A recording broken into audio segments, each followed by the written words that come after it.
injury last season, which was surgically repaired after the Super Bowl, was in fact a torn MCL, which feels like, among other things, just another layer to the legend of Tom Brady. And Rob Ninkovich, I know that this does not surprise you because I believe you have said on this program, and I quote, that guy is nuts. When you hear he played last season with a torn MCL, what are your thoughts?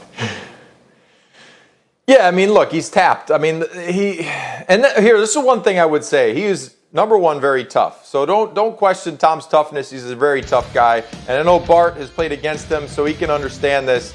Sometimes you can hit Tom, you can, get on top of Tom, drop weight on Tom, and he almost like enjoys it. It's super weird. So, it doesn't surprise me that he would fight through injury through the whole season. But on the flip side of that, I'm just going to say this. I have about a closet full of DonJoys, and I'm sure Bart has too. Elbow, knee. Guys are playing with stuff. An MCL, to play through an MCL injury isn't crazy. I mean, I think every single football player has played through some type of injury, especially an MCL, which is probably the least most important part if it's not like a grade 3 tear.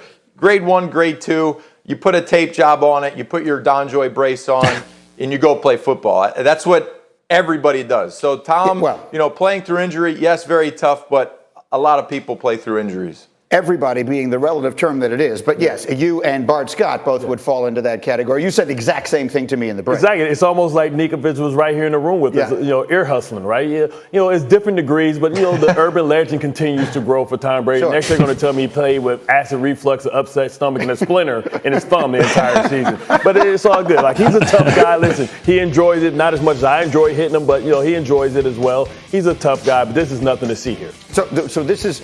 When people read this today, and I will admit, I'm raising my hand. I'm one of those people. He played last season with a torn MCL. I read it like 5 or 6 times. You're telling me not that big a deal. Yeah, it's certain degrees of it, right? So it's going to be a partial tear, and that just means a couple fibers have come off. It's not that big of a deal, but it makes him look really cool, man. Like I tell you, I always said he's a superhero. Every superhero has a cleft chin, and he has one. Okay, let the record show that I do this show with this little thing on my finger here to keep me from getting a paper cut. I mean, so let's be clear. A torn MCL of any degree would be a big deal to me. Greeny, that's from counting all that money in your pocket. That's a whole other problem. That you can get your paper cuts doing that too.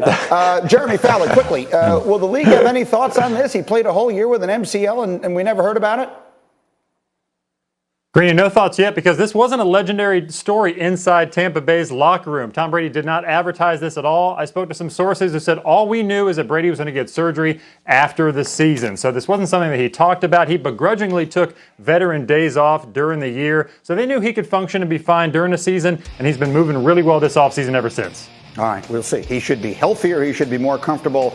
They've brought back absolutely everyone. That team could be awfully dangerous with a 44-year-old quarterback coming up next season. Meanwhile, other news from yesterday, Aaron Judge of the New York Yankees was among 6 Yankees players who tested positive for COVID-19 yesterday. That forced the postponement of their game against the Red Sox.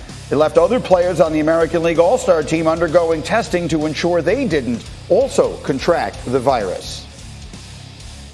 So that was yesterday. This is Robert Stanberry only III. Buster, what should we expect to happen today? So Major League Baseball and the Yankees, Greeny, today will be getting the test results back from those taken yesterday of Aaron Judge, Kyle Higashioka, and Gio Urshela. They also will get the first results of tests of other All-Star players. Because Aaron Judge was at the All-Star game and he was around other players, they're doing that contact tracing, and those guys are going through tests. Was on the field yesterday at Yankee Stadium when Rafael Devers and Xander Bogaerts and J.D. Martinez, the Red Sox, were taken off for their testing.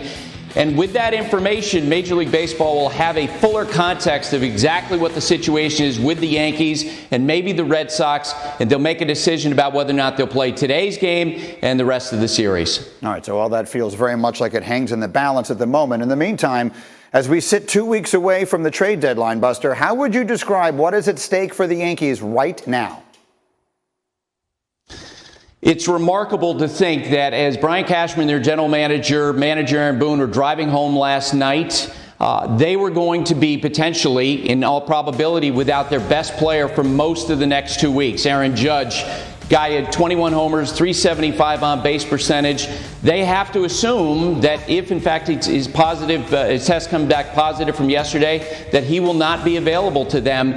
So they will likely be out in the trade market looking for help. And we saw last night with the Braves acquisition of Jock Peterson, it's very possible. It's a great buyer's market, but they need help for their offense, Greeny. First half of the season, 23rd out of 30 teams in runs scored. Yeah, absolutely. They have struggled in places we did not expect that to happen. Now, you mentioned Jock Peterson. He's traded away from the Cubs. That feels like the beginning of something we should get used to hearing over the next couple of weeks. What do you expect the Cubs to do between now and the deadline? By the time we get to the deadline, the heroes of that 2016 team will likely be traded. Anthony Rizzo, Chris Bryant, Javier Baez. This is going to be a mass sell-off by the Cubs as they begin to turn over this team.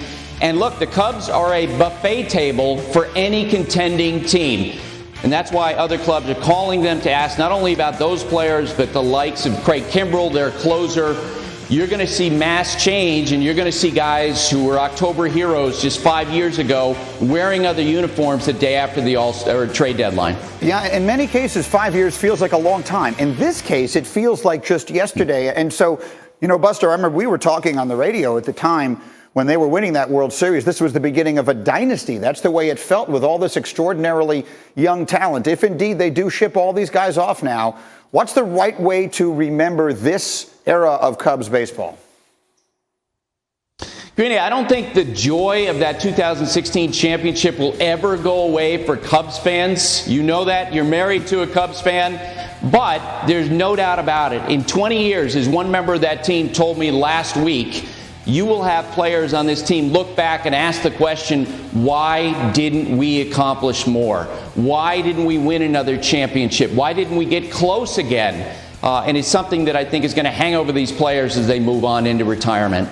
Now, I think we would look at this very differently if they hadn't snapped a 108-year drought, if that was a more run-of-the-mill championship, if there were such a thing. All right, Buster, you'll be on top of this all day long. Going to be a busy day. Thank you.